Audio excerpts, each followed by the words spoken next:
gentlelady from Florida for yielding. I speak to you today, Madam Speaker, not just as a United States Congressman, but as a United States Marine. That's what my ballot title says in San Diego. It says U.S. Representative, Marine.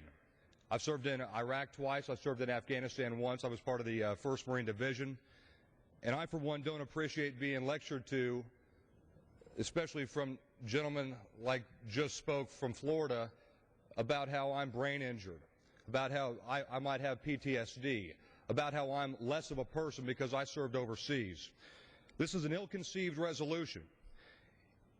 It's a resolution that is hurtful to our troops on the ground fighting now, and it's a resolution that is hurtful to their families. If we had passed a similar resolution about Iraq, we would not be victorious in Iraq now. We wouldn't have less than 1,000 Marines in Iraq now because they've all pulled out. Why did they pull out? Because we've won. Iraq is no longer a threat. I had friends give their lives for this great nation in both Iraq and Afghanistan. A vote for this resolution is sending a message to their families that their sacrifices and willingness to stand in the gap against the forces of tyranny and destruction and radical Islam was a false errand. This is the wrong message to send. Our message should be one of support and encouragement, and as congressional representatives, we should be standing side by side with our troops in the field, not abandoning our cause when our military needs us the most.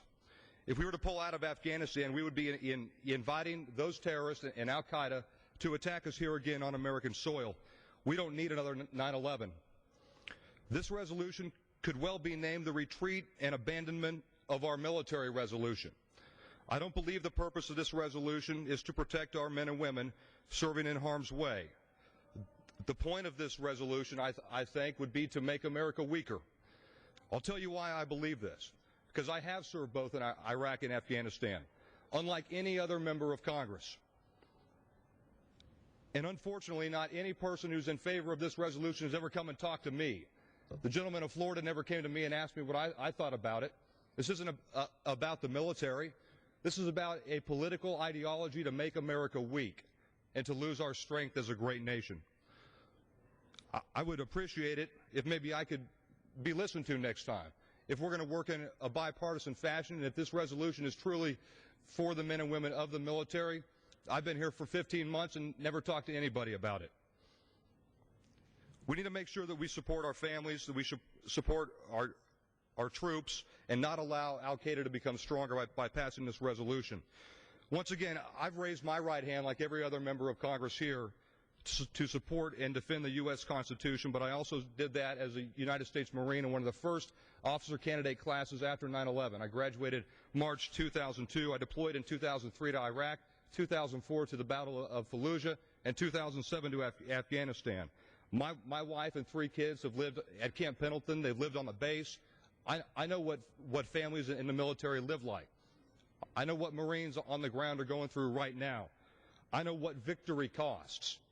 I know what victory takes, and what it doesn't take is a misrepresenting resolution that's going to hurt our military when it needs us the most. Did I enjoy going overseas? Did I enjoy leaving my 3 small kids and family behind? Did I enjoy leaving steak and all the great comforts of this nation behind? No. But it was worth it, because I know in my heart that what we're doing in Afghanistan is going to make my children not have to go over and fight the same Islamofascists that we're over there fighting now. I know that we're going to have a safer country because of me and people like me and people that are over there serving now because they're over there fighting. My kids aren't going to have to. So was it fun going to war? No. Was it worth it? Yes. And I urge my colleagues to vote no on this resolution.